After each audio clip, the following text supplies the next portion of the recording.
안녕하세요. 책한민국입니다. 오늘 소개할 책은 하버드 리더십 수업. 지은이는 데이비드 거건. 하버드 대학교 케네디 스쿨 공공 리더십 센터 창립 이사 겸 교수. 예일 대학교와 하버드 대학교 로스쿨을 우수한 성적으로 졸업했고 27개의 명예학위를 받았다. 공직 분야에서 50년 이상 근무한 베테랑 공직자로 백악관에서 4명의 미국 대통령을 보좌했다. 이 이야기는 스웨덴에서 시작된다. 한 8살 여학생이 전 세계에 영향을 미치는 리더로 올라서게 될 여정을 시작했다.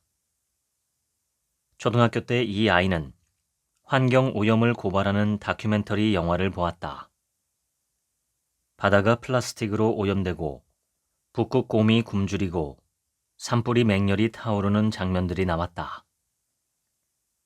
같은 반 친구들은 예전처럼 아무 일 없다는 듯 일상생활을 이어갔지만 그레타 툰베리는 집에서 두문 불출하며 어른들이 환경 피해를 줄이고자 전혀 노력하지 않는다는 사실에 매우 우울해했다.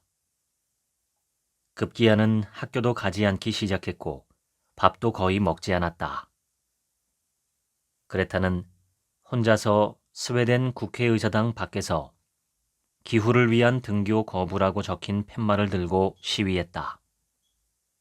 당시 그레타의 나이는 15이었다. 그레타는 총선이 열릴 때까지 5달 동안 매일 그곳에 서 있었다. 인터넷에서 그레타의 존재감은 계속 커졌고 그녀의 행동은 스웨덴 언론과 국제 언론을 통해 전 세계로 보도되었다. 그녀의 도전적인 행동으로 400만여 명이 거리로 나와 국제 기후 시위에 참여했다. 역사상 기후 관련 단일 시위로는 가장 큰 규모였다. 미국의 주간지 타임은 그레타를 올해의 인물로 선정했고 유엔은 유엔 총회에 그녀를 초청해 연설할 기회를 주었다. 그레타는 다시 한번 어른들을 맹비난했다. 여러분은 우리를 저버렸습니다. 하지만 청년들은 여러분의 배신을 알아차리고 있습니다. 파키스탄의 10대 소녀 말랄라 유사프자이는 젊은 여성을 위한 교육이 필요하다고 주장했다. 탈레반 세력은 그녀를 위협적인 존재로 여겨 살해하고자 했다. 3명의 남자가 그녀를 발견해 얼굴에 총을 쐈다. 말랄라는 죽음 직전까지 갔다가 겨우 살아났다. 하지만 그녀는 오늘날까지도 계속 여성을 위한 교육 캠페인을 벌이고 있다. 말랄라의 인권에 관한 리더십은 많은 사람에게 귀감이 되었고 그녀는 최연소 노벨 평화상 수상자가 되었다. 우리는 리더라는 사람이 국가의 최고 엘리트 기관에서 배출되고 공직에서 훈련을 받고 처음부터 책임자로 나서는 그런 세상에는 더는 살고 있지 않다.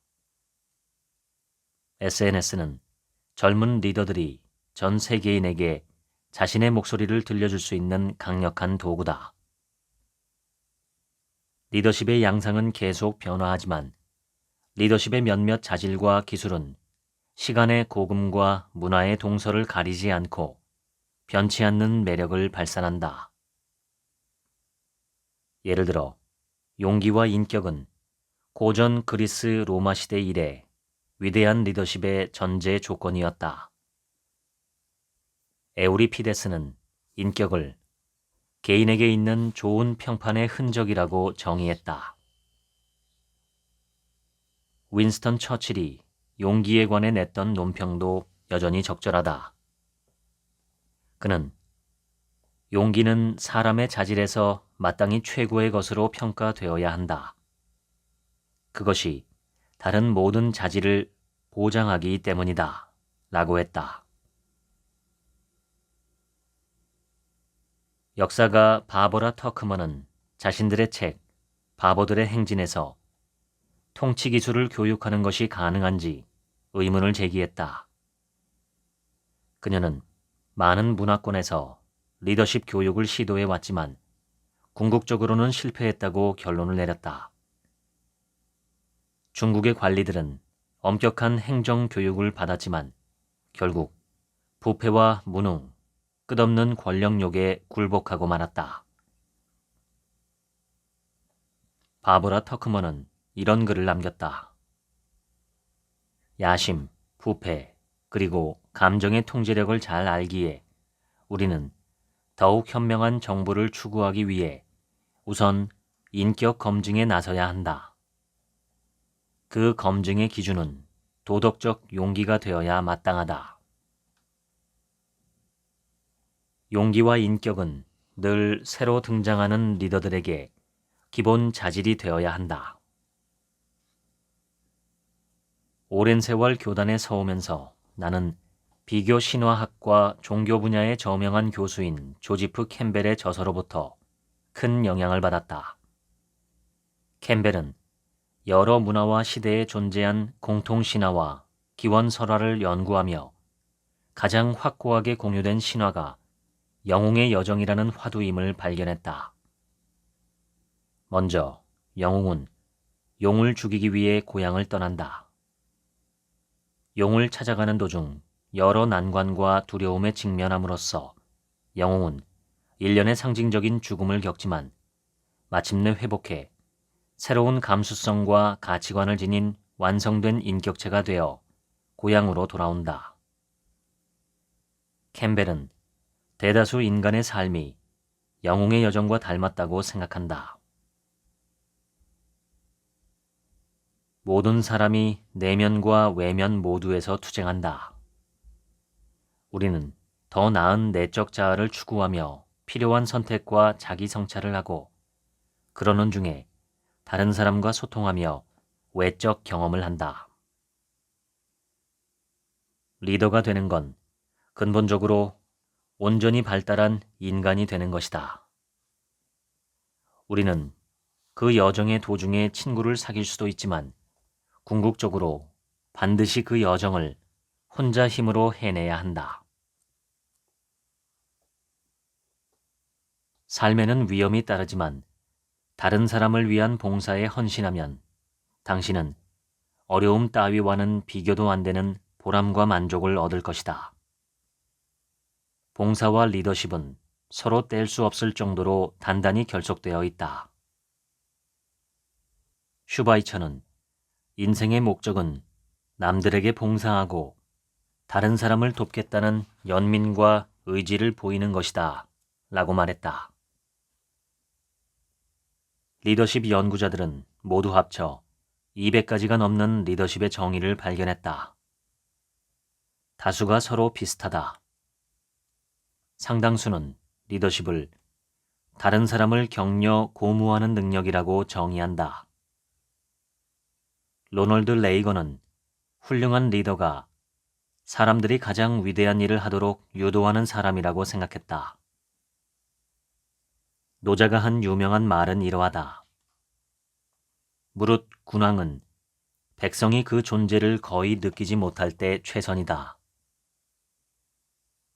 비슷하게도 넬슨 만델라는 다른 사람들에게 권한을 주고 뒤에서 인도해 그들이 자신의 노동으로 결과를 만들어낼 수 있도록 하는 게 더 낫다고 생각했다. 하지만 내가 발견한 것들 가운데 가장 강렬하면서도 강단에서 활용하기 좋은 리더십의 정의는 퓰리처상 수상 작가이자 역사학자 게리 윌스가 내놓은 것이다. 리더는 그 자신과 지지자들이 공유하는 목적을 향해 다른 사람들을 움직일 수 있는 사람이다. 레이건 정부 초기에 비서실장 짐 베이커는 대통령을 위해 목적의 3가지 유형을 제시했다. 첫째는 쉬운 목적, 둘째는 어려운 목적, 셋째는 곤란하지만 해낼 수 있는 목적이다. 그는 쉬운 목적은 각 부처가 확보하도록 놔둬야 하며 어려운 목적은 문제 해결의 적기가 오기까지 기다려야 한다고 했다. 그리고 곤란하지만 해낼 수 있는 목적이야말로 백악관이 수용해야 할 현안 목표라고 했다. 리더십에 관한 최고의 논문 중 하나는 1999년 20세기 가장 중요한 경영 전문가 피터 드러커가 발표한 것이다. 그의 논문 자기관리는 여전히 필독서다. 드러커가 보기에 문제는 사람들 대부분이 자신의 뛰어난 점을 안다고 생각하지만 실은 그렇지 못하다는 것이다. 당신은 읽는 사람인가 듣는 사람인가? 시어도어 루스벨트는 독서에 관해서는 기록 보유자일지도 모른다. 역사가들은 그가 대통령으로 재직하던 시절 종종 하루에 책 한 권을 읽었다고 전한다. 그는 제퍼슨과 링컨처럼 읽고 숙고하는 능력이 있었고 그 덕분에 훨씬 더 나은 대통령이 될 수 있었다. 대조적으로 로널드 레이건은 듣는 사람이었다. 그는 구두 브리핑을 좋아했고 서류 브리핑은 기껏해야 한두 페이지 넘겨보는 정도였다. 상급자가 어떻게 배우는지 알아채는 것도 중요하지만 훨씬 더 중요한 건 당신이 어떻게 배우는지를 아는 것이다. 역사적으로 볼 때 내향적인 사람은 외향적인 사람보다 리더십 측면에서 덜 유능하다고 여겨져 왔다. 2012년 수전 케이는 이러한 통념에 날카롭게 이의를 제기하는 유명한 책을 썼다.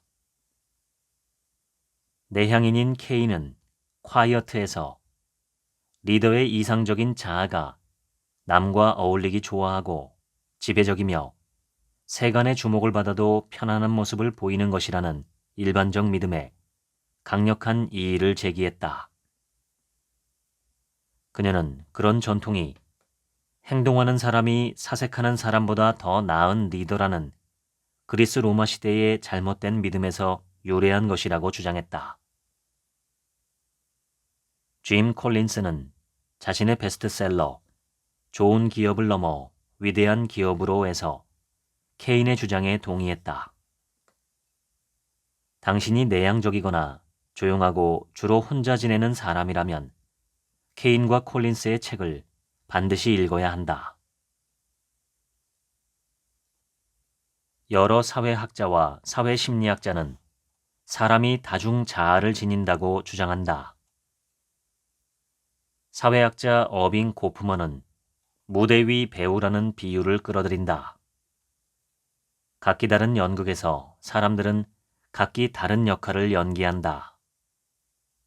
마찬가지로 우리 각자도 정황에 따라 여러 다른 방식으로 다른 사람들에게 자신을 보여주는 경향이 있다. 따라서 우리는 하나 이상의 자아를 지니고 있다. 실제로 우리가 누구인지는 다른 사람이 우리에게 어떻게 반응하는지에 따라 규정된다. 젊은 시절 우리는 각자 다른 사람들에게 자신의 자아를 여러 형태로 표현하는 실험을 하지만 점점 더 나이가 들면서 핵심적인 내적 자아를 인정하고 그것을 수용하게 된다. 그것이 우리의 진북이다. 갤럽 연구자들은 자기만의 강점을 더욱 갈고 닦는 것이 자신감을 키우고 성취 욕구를 증진한다는 사실을 발견했다. 대규모 기업과 조직에서도 무슨 일이든 다 잘 해낼 수 있는 사람을 채용하지 않는다. 오히려 한 가지 구체적인 목표나 책임에 전문 지식을 제공할 수 있는 사람을 더 원한다. 크리에이티브 디자인 회사 아이디오는 한 단계 더 나아간 아이디어를 받아들이는 것으로 유명하다. 그들은 T자형 인간을 뽑고 또 양성한다. T자의 세로 막대는 각 개인이 제공하는 특별한 기술을 나타낸다. T자의 가로막대는 여러 지식 분야에 걸쳐서 다른 사람과 협력하는 기술을 나타낸다.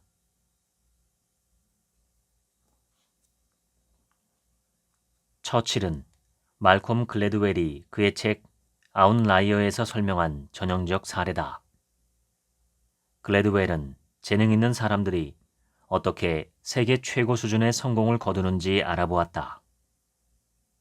그가 지적한 것처럼 전통적으로 최고 수준의 실력자들은 굉장한 선천적 재능을 타고나며 그로 인해 수월하게 정상에 오른다고 가르친다. 하지만 그가 연구해보니 이런 인식이 실제 사정과는 무척 달랐다. 오히려 재능보다는 좋은 기회와 특별한 노력이 사람들을 꽤 훌륭한 사람에서 아웃라이어로 발전시킨다는 것이다. 글래드웰은 어떤 사람들은 삶에서 행운의 순간을 잘 포착해 특별한 노력을 쏟아 부음으로써 큰 성공을 거둔다는 사실을 발견했다. 그런 사람들은 자신의 재능을 갈고 닦기 위해 믿기지 않을 정도로 고되게 노력했다. 글래드웰은 이렇게 썼다. 연습은 당신이 일단 훌륭해졌을 때 비로소 시작하는 게 아닙니다. 연습은 훌륭해지기 위해서 반드시 해야 하는 것입니다.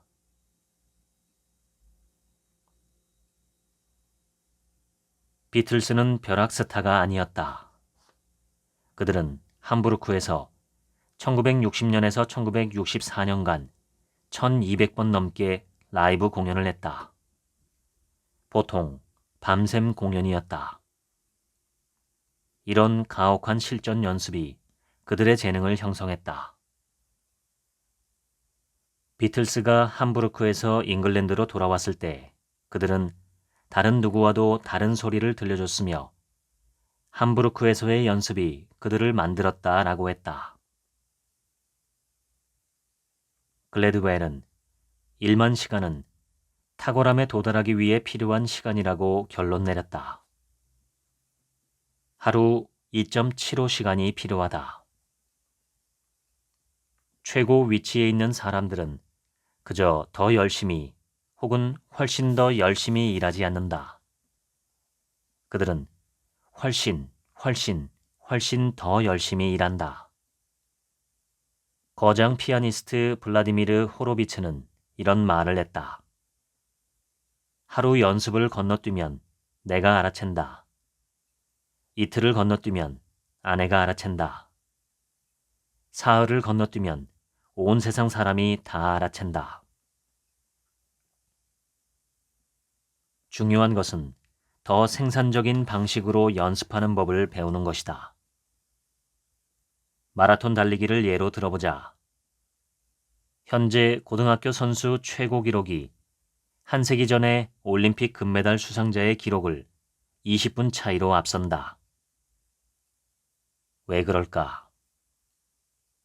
지금 고등학교 선수들이 그들보다 더 나은 사람이라서가 아니라 더 효과적으로 훈련하기 때문이다.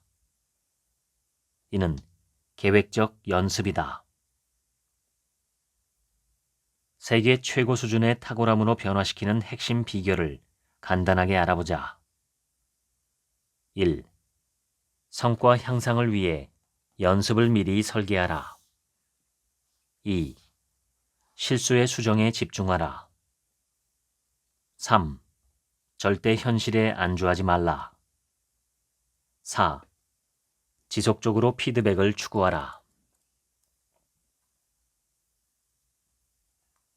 우리는 각자 세상을 경험하며 자신만의 이야기를 만들고 그로부터 우리의 행동을 인도할 일련의 가치와 원칙을 만들어낸다. 가치를 정립하면서 발생하는 하나의 난관은 이런 가치들이 너무 많아 선택을 해야 한다는 점이다.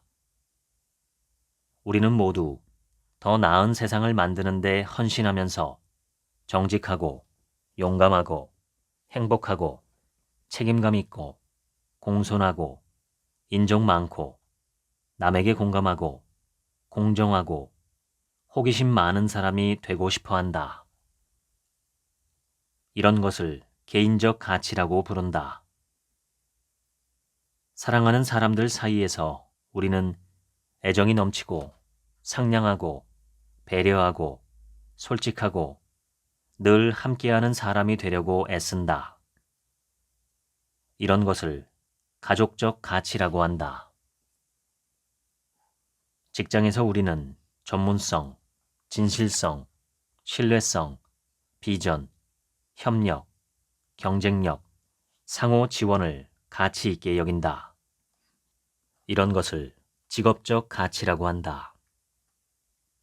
공적 혹은 정치적 삶에서 우리는 자신이 자유, 평등, 정의, 통합, 다양성, 상호 존중, 선의를 지지한다고 믿고 싶어 한다. 이런 것이 이른바 시민적 가치다. 우리는 은근히 그리고 일관되게 돈, 권력, 영향력, 명성 등을 높이 평가한다. 이런 것을 실질적 가치라고 부른다. 이를 모두 합치면 30가지 이상의 서로 다른 가치들이 있다. 어떻게 하면 그런 가치 하나하나마다 온전히 전념하는 삶을 살아갈 수 있을까? 그것은 불가능하다. 가치 중 다수가 서로 빈번하게 충돌을 일으키기 때문이다. 그렇다면 진정한 리더십을 실천한다는 것은 무슨 뜻인가? 간단히 말하면 리더로서 마주치는 어려운 문제와 씨름할 때 내적으로 고유한 도덕적 가치와 원칙을 고수해야 한다는 것이다. 삶이 잘 풀릴 때 당신의 가치를 지키는 것은 쉽다. 하지만 위기가 닥쳐와 힘든 결정을 내려야 할 때 어떤 가치가 가장 중요하고 어떤 가치가 희생되어야 하며 어떤 거래가 필요한 것인지 판단할 수 있어야 한다. 당신이 머리는 물론이고 가슴으로부터 우러나오는 리더십을 발휘하기 위해서는 당신 내면 깊숙이 도달하는 것이 무엇보다 필요하다. 불교의 영적 지도자 틱나탄의 말이 있다. 당신이 거쳐야 하는 가장 긴 여정은 머리에서 심장까지 이르는 18인치다. 진정한 지도자가 되려면 리더는 다른 사람에게 투명하고 개방적이어야 하며 자신의 약점을 편안하게 드러낼 수 있어야 하고 끊임없이 정직해야 한다. 공직에 오른 사람은 닫힌 문 뒤에서도 같은 사람이어야 한다. 당신은 다른 리더들에게서 영감을 받되 그들의 복제품이 되려고 해서는 안 된다. 있는 그대로를 사람들에게 보여줘라. 스티브 잡스가 말한 것처럼 다른 사람들이 시끄럽게 내는 의견에 당신 내면의 고유한 목소리가 묻히지 않게 하라. 진정한 리더십은 길을 찾는 동안 자신의 가치와 원칙을 고수하는 것이다. 장기적인 목적을 시야에서 놓치지 말아야 한다. 하지만 환경이 변하면 그에 따라 전략을 조정할 수도 있어야 한다. 일관성과 경직성은 구분돼야 한다.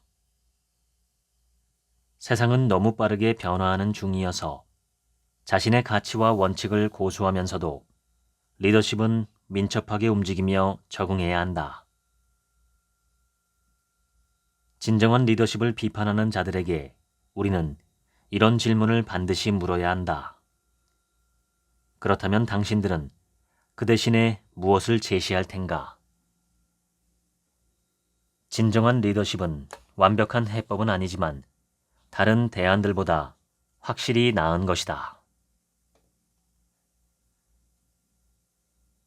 캄포벨로 섬에서 가족 여행을 하던 39살의 프랭클린 델러노 루스벨트는 일어나 보니 하루아침에 삶이 완전히 뒤집혀 있었다.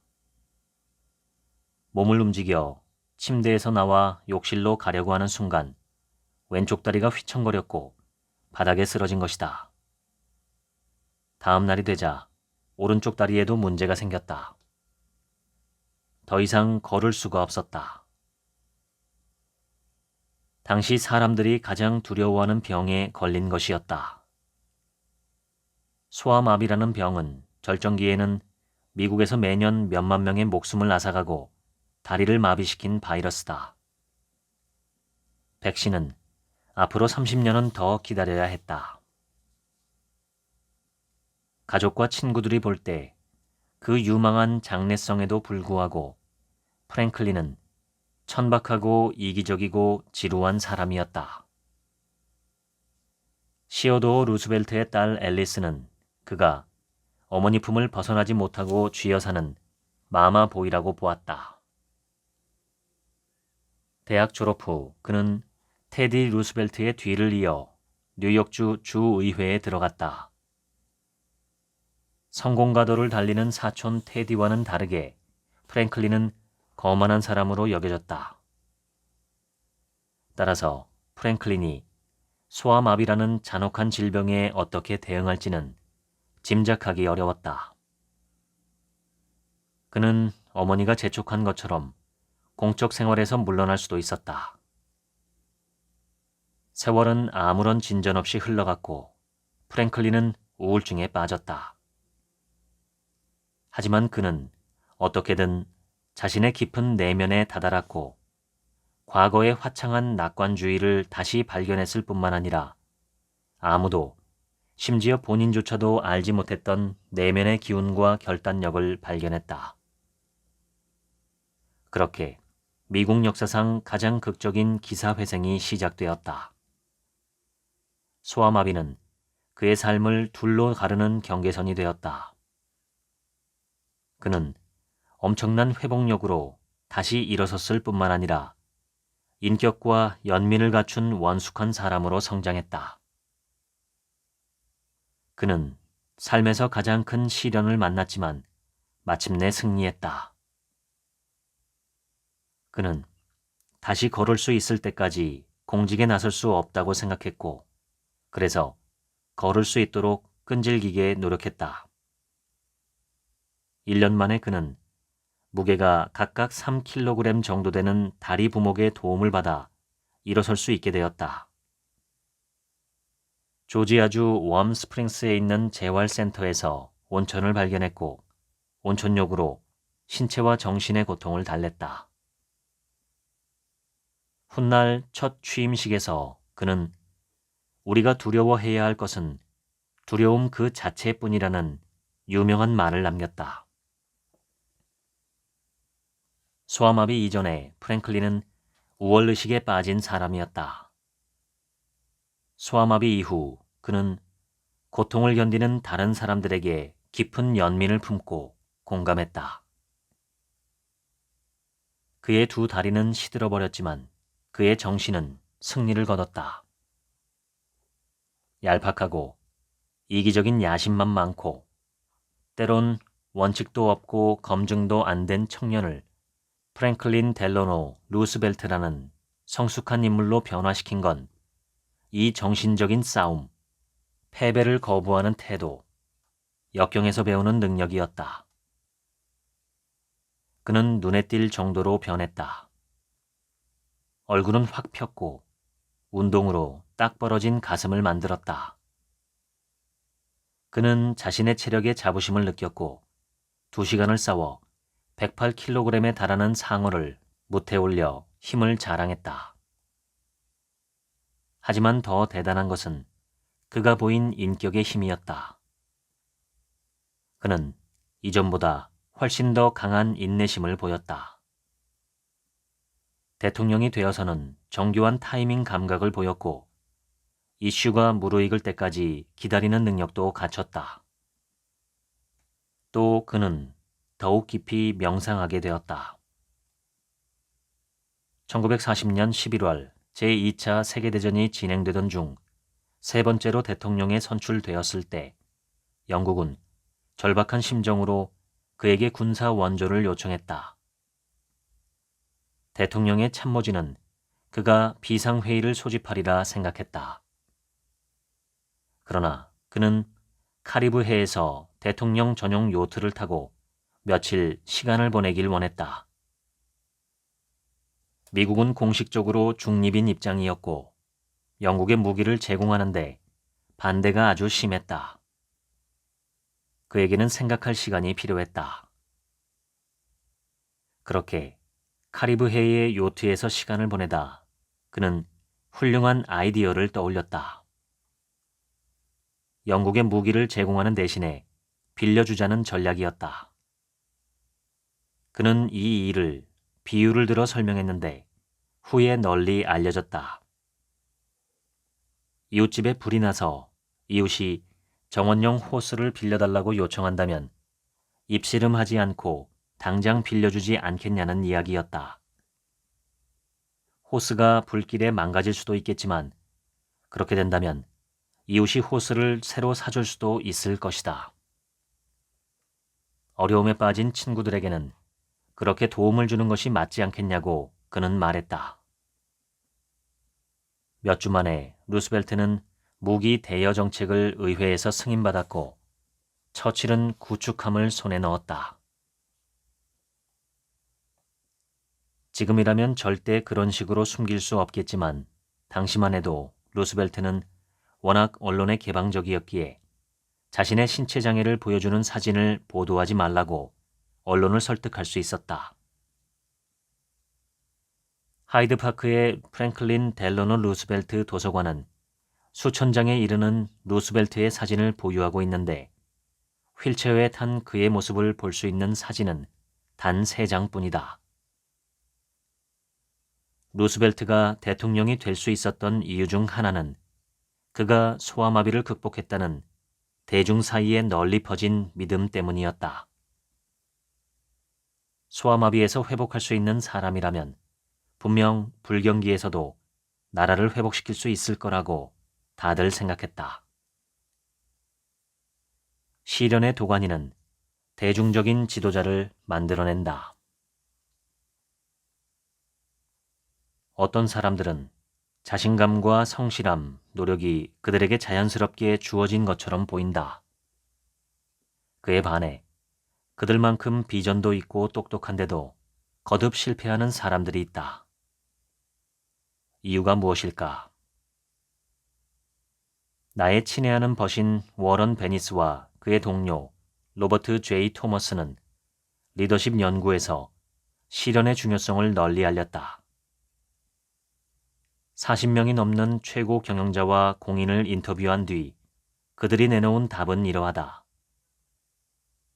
성공한 리더들은 극단적인 물리적 혹은 정신적 도전, 즉 시련의 도가니를 맞았을 때 잘 대처해냈다는 것이다. 그들은 이렇게 썼다. 진정한 리더십에 관해 가장 믿을 만한 지표 혹은 예측 변수 중 하나는 부정적인 사건에서 의미를 찾고 가장 괴로운 환경에서조차 배우려고 하는 개인의 능력이다.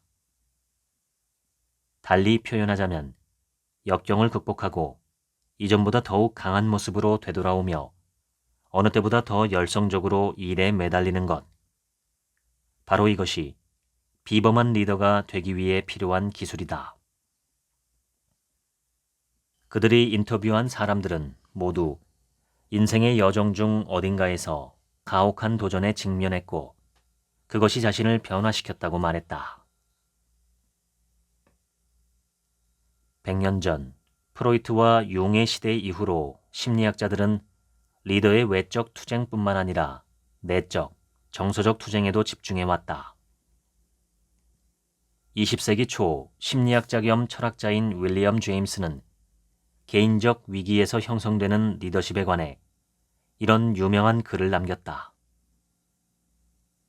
정서적인 일, 특히 난폭한 사건은 아주 강력하게 정신적 구조조정을 촉발시킨다. 제임스는 그런 변화를 겪는 개인을 묘사하기 위해 다시 태어나다라는 문구를 제시했다.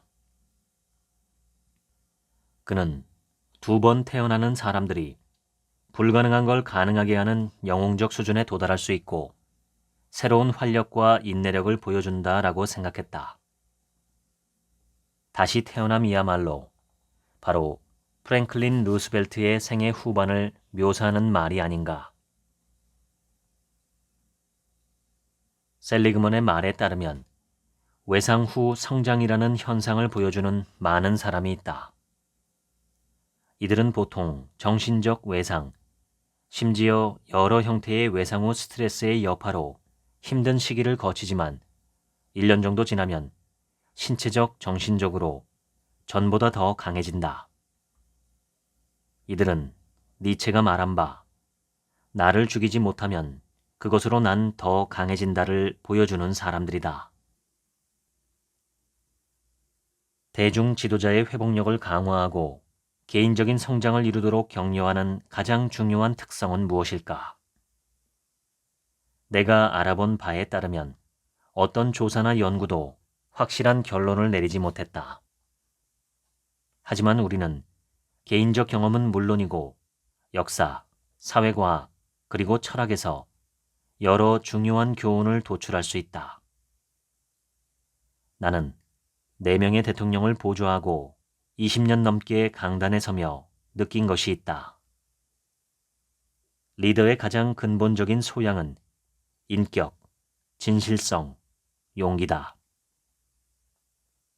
하지만 리더가 회복력을 보이며 시련의 도가니를 무사히 거치려면 쾌활한 기질, 적응력, 강인함, 견인주의라는 4가지 중요한 자질이 추가로 필요하다.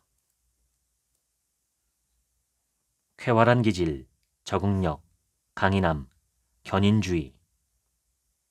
이 4가지 자질은 내면의 회복력으로 시련의 도가니를 잘 통과해 궁극적으로 이겨낸 사람들의 특징이다. 물론 이 4가지 자질을 모두 갖췄다고 하더라도 반드시 유망하고 회복력 넘치는 리더로 성장하는 것은 아니다. 반면에 그런 자질을 갖추지 못하면 패배자가 될 가능성이 크다. 몇 세기 동안 철학자, 종교인, 시인, 역사학자는 개인적 목적보다 더 큰 목적을 추구하라고 인류에게 촉구해 왔다. 석가모니는 이렇게 말했다. 너의 일은 내가 해야 할 일을 발견하는 것이며 그 다음에는 전심전력으로 그 일에 열중하는 것이다. 1800년대 역사학자 토머스 칼라일은 이렇게 말했다. 목적이 없는 사람은 키가 없는 배와 같다. 주인이 없는 물건이자 하찮은 존재이며 사람이라고 할 수 없다.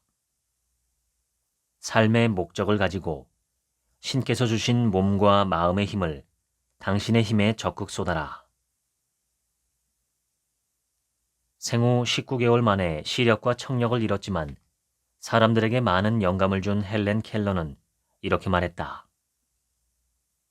많은 사람이 진정한 행복이 무엇인지에 대해 잘못 생각하고 있다. 행복은 자기 만족이 아니라 가치 있는 목적에 헌신함으로써 얻을 수 있다. 최근 심리학자들은 물론이고 종교인들도 도덕적 목적의 수용이 어떻게 사람들의 삶을 변화시키는지에 관한 문제에 더 집중하기 시작했다. 대부분의 경우 그들은 뚜렷한 목적의식이 있으면 활력과 만족감이 증대되고 동기가 부여되며 회복력이 증진된다고 말한다. 목적의식은 공공생활에 더욱 적극적으로 참여하게 하고 우리의 시민의식을 강화한다. 학자 윌리엄 데이먼은 다음과 같은 글을 남겼다. 뚜렷한 목적의식은 좋은 시절엔 즐거움을 부여하고 고된 시절엔 회복력을 부여한다. 모든 리더는 반드시 내면의 여정을 시작해야 한다. 역사는 리더십이 내면에서 시작된다는 사실을 반복해서 보여준다. 내면의 자아를 제어할 수 있어야만 비로소 다른 사람에게 봉사할 수 있다. 나치 강제 수용소에서 살아남은 정신의학자 빅터 프랭클은 자신의 경험을 기록한 책을 쓰는데 온 힘을 쏟았다. 1946년 베스트셀러가 된 죽음의 수용소에서를 단 9일 만에 탈고했다. 이 책에서 그는 강제 수용소에서 살아남은 사람과 그렇지 못한 사람의 차이는 단 하나라고 말했다. 그것은 바로 인생의 의미를 지니고 있는지 여부였다. 삶에서 의미를 찾은 사람들은 훨씬 더 희망적이고 회복력도 높았다. 그는 이렇게 조언했다. 삶에서 기대할 수 있는 것이 무엇인지 묻지 말고 대신 삶이 우리에게 무엇을 기대하는지를 물어라. 구성된 팀이 공공 분야든 민간 분야든 팀의 사기는 팀원들이 자신이 더 큰 대의에 봉사하고 있다는 마음가짐에 크게 영향을 받는다. 예를 들어 맨해튼 계획에서 미 육군은 원자폭탄을 만들고 있다는 사실이 알려지지 않도록 보안 유지에 대단히 신경을 썼고, 그래서 그 계획의 실제 목적을 아는 사람을 일부러 아주 적게 유지했다.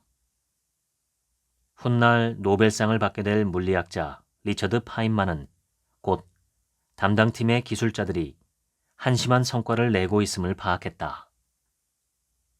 파인만은 로버트 오펜하이머에게 철저히 비밀에 붙인다는 전제 아래 맨해튼 계획의 사명을 팀원들에게 밝힐 수 없겠는지 물었다.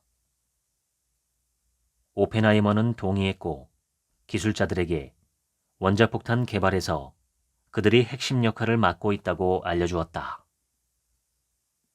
그러자 파인만은 온전한 변화가 생기는 것을 목격했다. 그들은 밤늦게까지 힘을 다해 일했으며 생산성은 전보다 10배로 늘었다. 그들은 연합군의 승리를 가져다주는 일에 참여한다는 생각에 크게 고무되었다. 1990년대 전직 스탠퍼드 대학교 교수인 짐 콜린스는 좋은 팀을 구축하는 데 있어 권위자가 되었다. 그는 왜 몇몇 회사는 살아남고 다른 회사는 망했는지 그 이유를 탐구한 책을 써서 상당한 독자를 확보했다. 28개의 주요 회사를 대상으로 5년에 걸쳐 연구를 수행했다. 그 연구에서는 좋거나 그저 평범한 회사가 어떻게 군계 일학의 경지에 올라 지속적으로 평판을 쌓을 수 있었는지를 조사했다. 콜린스는 첫 조사에서 연구자들에게 리더 개인에 관한 연구와는 거리를 두라고 당부했다. 그는 이제 그런 연구는 잊으라고 말했다. 조직의 성과에 관해 리더의 비중을 지나치게 크게 평가하고 있다고 생각했기 때문이다. 그는 회사의 일반 업무에 더 집중해 조사하고 싶었다. 하지만 연구자들은 회사의 우수한 리더 개인, 특히 최고 경영진에 속한 리더 개인을 무시할 수 없음을 여러 번 확인했고, 콜린스는 그러한 발견에 놀랐다. 실제로 리더는 훌륭한 조직의 성공의 핵심 요인이었다. 또 하나 놀라웠던 점은 가장 뛰어난 리더에게 발견되는 공통적인 프로필이었다. 겸손함과 강렬한 직업적 의지가 조화를 이룬 개인이 바로 그것이었다. 2001년 그와 그의 연구자들은 좋은 기업을 넘어 위대한 기업으로라는 책으로 연구 결과를 공표했다. 책은 400만 부가 넘게 팔렸고 베스트셀러가 되었다. 대부분의 위대한 집단은 평균적인 조직과 변별되는 특징이 있다. 그들은 내부적으로 동기를 부여받고 문제 해결사가 되기를 즐긴다. 월트 디즈니는 꿈꿀 수 있다면 그것을 이룰 수 있다고 믿었다. 그는 독창적 리더였으며 오늘날에도 할리우드에서 존경받고 있다.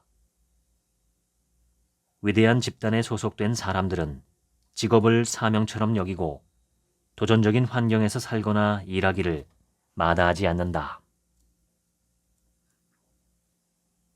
10년 전 극적인 추락의 서사를 보여주면서 라자트 굽타는 우리 시대의 가장 의아한 리더십 실종 사건의 주인공이 되었다. 인도에서 나고 자란 굽타는 지구에서 가장 경쟁력 높은 교육기관 중 하나인 인도 공과대학을 수석으로 졸업했다. 졸업과 동시에 그는 또 다른 권위 있는 기관인 컨설팅 회사 맥킨지에 취직했다. 1994년 회사는 그를 CEO로 선임했고 1997년과 2000년에 재선임했다. 미국 밖에서 태어난 사람이 맥킨지 CEO가 된 것은 그가 최초였다. 굽타가 재임할 당시 맥킨지는 거대 국제회사로 성장해 20개국의 지점을 세웠고 파트너 숫자를 2배로 늘렸으며 매출도 230% 신장했다. 2008년 CEO에서 사임하고 파트너가 되었을 때 굽타는 온갖 칭송과 초대를 받았다. 나는 그를 하버드 대학교 경영대학원에서 처음 알게 되었다. 그와 대화를 나눈 지 얼마 되지 않아 그가 존경받는 이유를 명확히 알 수 있었다. 그는 글로벌한 전망을 지녔고 생각이 깊었으며 매력적이었다. 그런데 그의 세계가 붕괴했다. 2010년 맨해튼의 검찰청은 그를 범죄 혐의로 기소했고 FBI는 그를 뉴욕에서 체포했다. 그는 자신이 죄가 없다고 주장했지만 보석금은 $10,000,000로 결정되었다. 기소의 요점은 이러했다. 급격한 불경기가 닥쳐온 2008년 굽타는 심각한 내부자 거래에 가담했다. 그는 이 사실을 강하게 부인했으나 명확한 증거가 나왔다. 굽타의 재판은 중요한 스캔들로 전국에 널리 알려졌다. 그는 19개월의 감옥형을 받았고 그중 8개월은 단독 수감이었다. 당시 굽타는 엄청난 부자였기 때문에 왜 굳이 그런 짓을 저질렀을까 하는 의문이 생겨났다. 그의 순 자산은 $1억 넘었다. 그런 부자가 왜 내부자 거래에 연루되었을까? 굽타의 이야기는 오늘날 성공을 거두고 높은 연봉을 받는 지도자들에게 중요한 질문을 던진다. 얼마나 벌어야 충분하다고 생각하는가? 왜 더 많은 돈과 권위를 추구하는가? 이런 과도한 자부심, 나르시시즘, 탐욕은 어디에서 오는가? 당신의 내적 여정이 진행되는 어떤 시기에 당신은 명확한 가치관을 정립할 필요가 있다. 아주 도덕적인 인생의 목표를 설정하지 않는다면 당신은 쉽게 어둠 속으로 추락할 수 있다. 1962년 남아프리카 공화국의 아파르트 헤이트, 즉 인종 분리 정책 정부는 선동죄라는 날조된 죄목으로 넬슨 만델라를 감옥에 집어넣었다. 그는 옥중에서 2년을 보냈고 그 다음에는 로벤 섬의 종신 감금형을 받았다. 그는 이 섬에서 18년을 갇혀 있었고 감옥에서 보낸 총 횟수는 28년이었다. 그의 옥사는 작은 창문이 하나 달린 세로 2.5m, 가로 2m 정도 되는 작은 방이었고 지급품은 담요 석장뿐이었다. 생활 조건은 너무나 척박했다. 그는 낮에는 뙤약볕 아래의 돌산에서 고통을 받았고 독방에 갇혀 있었으며 6개월마다 딱 한 통의 검열된 편지를 쓰거나 받을 수 있었고 면회는 가족만 할 수 있었다. 만델라는 나중에 이렇게 말했다. 당신은 인간이 인간에게 얼마나 잔인해질 수 있는지 모를 겁니다. 백인 간수와 흑인 죄수가 있는 남아프리카 감옥에 와보기 전에는.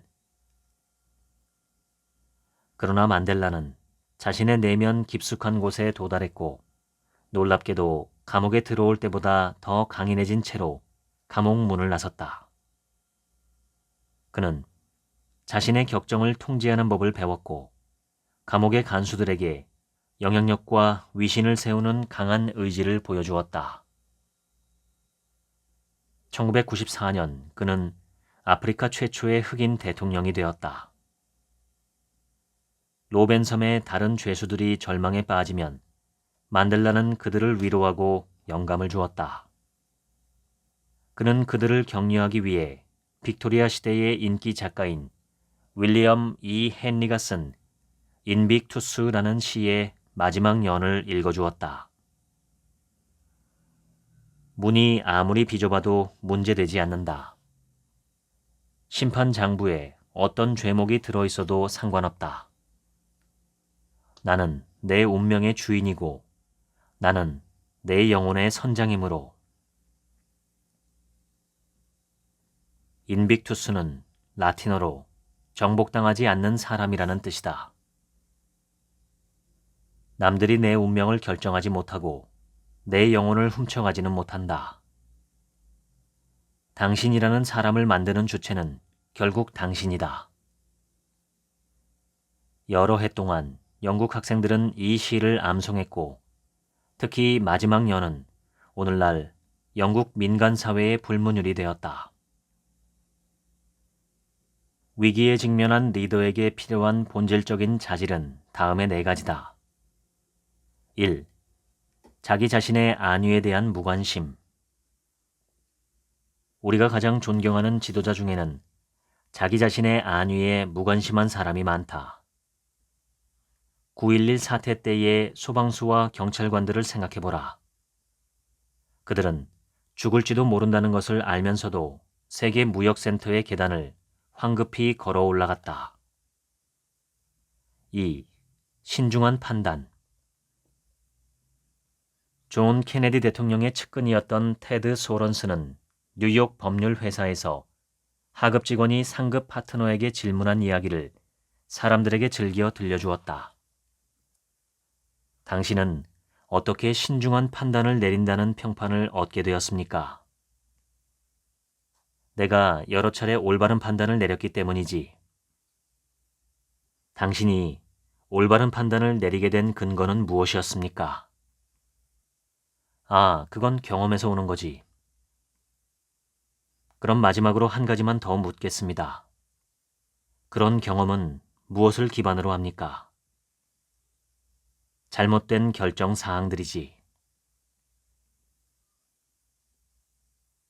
의사결정을 연구하는 사람 대부분은 신중한 판단을 내리기 위해서는 다음과 같은 주요 자질들이 있어야 한다는 데 동의한다.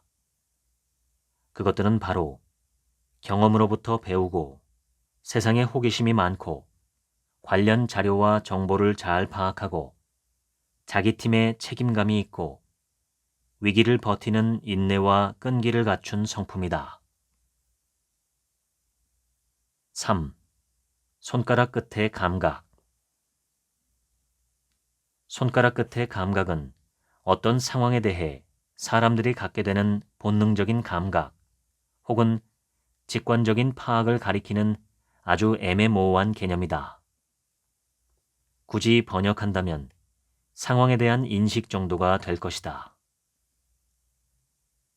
여러 해 동안 백악관에서 근무하면서 나는 지평선 너머 미래를 바라볼 수 있는 사람들이 장차 다가올 결과를 미리 자신에게 유리하게 만들어 나갈 수 있다는 사실을 알게 되었다. 그들은 가능한 시나리오들을 상상하고 발밑의 지형이 바뀔 때 어떻게 반응해야 할지 알아낸다. 나폴레옹은 전투를 하기 전에 전투가 전개될 법한 시나리오를 6가지 정도 마련해 두었다고 한다. 그래서 전투의 방향이 바뀌어도 이미 예측한 대로 움직이면서 적보다 앞서 상황을 통제할 수 있었다. 4. 역경 속에서의 침착함. 침착하고 차분한 자세. 이것이야말로 리더십의 필수 조건이다. 나는 허먼 멜빌이 1850년에 남긴 격언을 알게 되었다. 위기의 때가 되면 지남철에 끌리는 바늘처럼 계급과는 무관하게 사람들의 복종심은 최적의 명령을 내리는 사람에게 이끌린다. 국가는 당신을 필요로 한다. 아니, 온 세상이 당신을 필요로 한다. 우리는 좀 더 많이 베풀고 좀 더 공정한 사회로 나아가는 우리 길을 가로막는 세력에 결연히 맞서 싸울 열정적인 이상주의자들이 필요하다. 우리는 올곧은 성품과 높은 명예심을 지닌 남녀가 필요하다. 우리는 당신이 가슴속에 이글거리는 횃불이 가득한 상태로 경기장 안으로 들어서기를 바란다. 지금까지 하버드 리더십 수업 읽어드렸습니다. 지금부터는 제 얘기입니다. 용꼬리보다 뱀 머리가 낫다는 이야기가 있습니다. 추종자로 사는 것보다 지도자로 사는 것이 더 낫다는 말입니다. 팔로워보다는 리더가 되라는 말이죠. 이 책의 저자는 4명의 미국 대통령과 함께 일을 하면서 진정한 리더가 되려면 어떤 과정을 거쳐야 하며 어떤 조건이 필요한지를 탐구했습니다. 그 중에서 가장 눈에 띄는 대목은 봉사입니다. 지도자가 되려고 하는 자는 타인과 인류에 대한 봉사의 마음이 필요하다는 것입니다. 그리고 그 봉사의 마음을 갖기 위해 가장 필요한 것은 자신을 버리는 일입니다. 동양에서 인간의 이상적 모습이라고 여긴 군자가 할 수 있는 가장 아름다운 일은 살신성인입니다. 내 인생을 희생해서라도 최고의 가치를 이룬다는 뜻이죠. 시대마다 최고의 가치는 조금씩 다르지만 오늘날 그 중심에는 인간이 있습니다. 인간적인 것이 가장 소중한 것입니다. 과거 시대에는 때로 보이지 않는 신을 섬기는 것이 가장 높은 가치였고 때론 극소수의 왕족과 귀족들을 위해서 대중들이 희생해야 했습니다. 인류의 정신이 점점 깨어나면서 이러한 모습들은 조금씩 수그러들었고 개인주의와 인본주의가 탄생했습니다. 오늘날에는 신이나 왕을 위해 목숨을 바쳐야 한다거나 극소수 지배계층을 위해 살아야 한다는 식의 주장은 별로 지지를 받지 못하고 있습니다. 그것은 지난날 어둡고 어리석던 시절의 일이었죠. 지금 시대의 지도자들, 리더들이 추구해야 할 가치는 무엇일까요? 저는 21세기 지구의 시대 정신이 평화로운 공존이라고 생각합니다. 얼마 전 이란이 이스라엘을 처음으로 직접 공격했습니다. 세계의 화약고로 불리는 중동에서 또다시 전운이 감돌기 시작한 것이죠. 지도자들은 왜 자꾸 전쟁을 일으킬까요? 아마도 그것은 지도자들 스스로의 안위가 100% 확실하게 보장되기 때문이 아닐까 싶습니다. 실제로 전쟁이 일어나면 각국의 지도자들은 가장 엄중한 경호를 받기 때문에 전쟁으로 인해 죽거나 다칠 위험이 거의 없습니다. 자신의 신체나 목숨에는 아무런 해가 없을 것이 거의 확실하기 때문에 쉽게 전쟁을 일으킬 수 있는 것이죠. 저는 이것이 배임 중에서도 가장 큰 배임이라고 생각합니다. 살신성의는커녕 정확히 그 반대로 하고 있는 것입니다. 21세기 지도자들은 세계 평화를 창조할 의무를 부여받은 사람들이라고 저는 생각합니다. 그것이 없이는 인류가 더 앞으로 나아갈 수 없기 때문이고 어쩌면 우리 스스로 자멸할 수도 있기 때문이죠. 살신성인 그리고 멸사봉공의 정신으로 공동체와 국가를 이끌어갈 리더십은 어느 날 뚝딱하고 하늘에서 떨어지는 것이 아닙니다. 이 책의 저자가 강조한 대로 젊은이들에게 리더십의 기회가 주어져야 하고 경험과 실패의 기회도 충분히 주어져야 합니다. 그런 교육이 초중고등학교 학교에서부터 실행돼야 한다고 생각합니다. 주도적인 삶을 살아가는 훈련이 학생 모두에게 필요합니다. 그런데 우리나라의 교육은 아직도 주입식 암기 교육에서 벗어나지 못하고 있죠. 거기서 벗어나야 한다고 수십 년 전부터 이야기는 나돌고 있지만 그냥 지금도 똑같이 진행됩니다. 공동체에 대한 봉사정신의 핵심은 황금률입니다. 내가 대접을 받고자 하는 대로 남을 대접하라는 것입니다. 그것이 이타와 사랑의 정신이고 더불어 함께 살고자 하는 의지이며 인류의 오랜 공생을 가능하게 해줄 유일한 열쇠가 아닐까 싶습니다. 남도 나만큼이나 소중한 사람이라는 걸 인정하는 것이 이토록 어려울까요? 내 목숨이 소중한 것처럼 남의 목숨도 소중하다는 걸 우리 모두가 진심으로 수용하기가 불가능할까요? 마음만 먹으면 가능하다고 저는 생각합니다. 하려고 하지 않을 뿐이지 하지 못하는 것은 아닙니다. 그리고 그 하지 않으려 하는 어리석음이 언젠가는 우리 모두를 죽일 수도 있습니다. 이 방송을 들으시는 당신께서 스스로 자기 삶의 리더로서 살아가시면 좋겠습니다. 자기가 진정으로 옳다고 믿는 것을 위해서 목숨이라도 걸 수 있는 용기를 발휘하면 후회 없는 인생이 되지 않을까 싶습니다. 인간이라면 누구나 내 인생의 리더가 되어서 리더십을 발휘할 필요가 있습니다. 누가 뭐래도 한 번뿐인 내 인생 리더로 살아보시면 어떨까요? 그러한 목표를 추구하다 보면 나 자신의 인격과 역량도 저절로 더 커져 있지 않을까 싶습니다. 휩쓸려 살아가는 삶은 살지 마시기를 권유합니다. 지금까지 책 한 민국의 하루치 생각이었습니다. 감사합니다.